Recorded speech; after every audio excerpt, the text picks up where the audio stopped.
ఇవాళ జగన్ పాదయాత్రలో మరొక వైసీపీ నేత బలి. ఆసుపత్రిలో చేరేలోపే బలైపోయాడండి.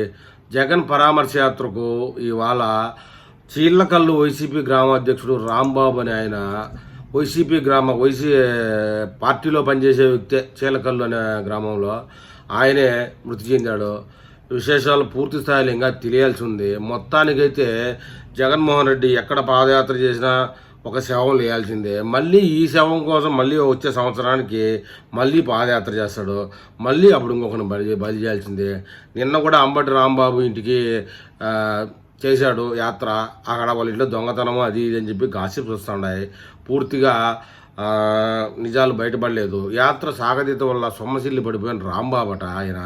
అయితే అంబులెన్స్లు వేసుకొని పోయే లోపల ఈ మహానుభావుడు ట్రాఫిక్ రద్దీలో అంబులెన్స్ 1-2 గంటలు పట్టిందంట ఈ ట్రాఫిక్ రద్దీ తట్టుకునేప్పటికి. అంతలోపే మృతి చెందాడు.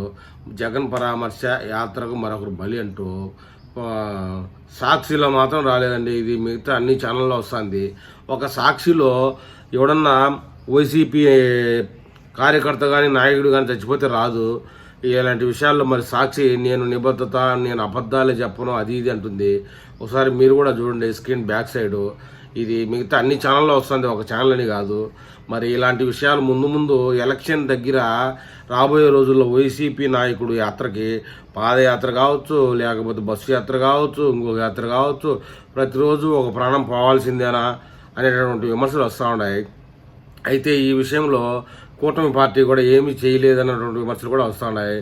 ఎందుకంటే ఇది నరదిష్టిలాగా పనిచేస్తుంది. బయటకు వస్తే మన జగన్ దాదాపు దిష్టి తగలకుండా నరబలి అని ప్రజలు ఈ క్షుద్రపు కూర పార్టీని మర్చిపోయి ఇంకా అధికారంలోకి రాకుండా చేయాలని కూడా కొంతమంది అంటున్నారు. కాకపోతే హోమ్ మినిస్టర్ మీద కూడా విమర్శలు వస్తున్నాయి. మన హోమ్ మినిస్టర్ అనిత వెంటనే తన మంత్రి పదవికి రాజీనామా చేయాలి, ఇలాంటి ఘోరాలు జరగకుండా చూడాలి. మంత్రి పదవి ఇస్తే పవన్ కళ్యాణ్కి లేదా లోకేష్కి ఇంకా ఎవరైనా ఫైర్ బాండర్ ఉంటే వాళ్ళకైనా ఇవ్వాలని చెప్తున్నారు. మొత్తానికి ఏదేమైనా జగన్మోహన్ రెడ్డి యాత్రలు ఎలా ఉంటే 2029 కాదు కదా 99లో కూడా ముఖ్యమంత్రి అయ్యే యోగం లేదని చెప్పుకోక తక్కదు.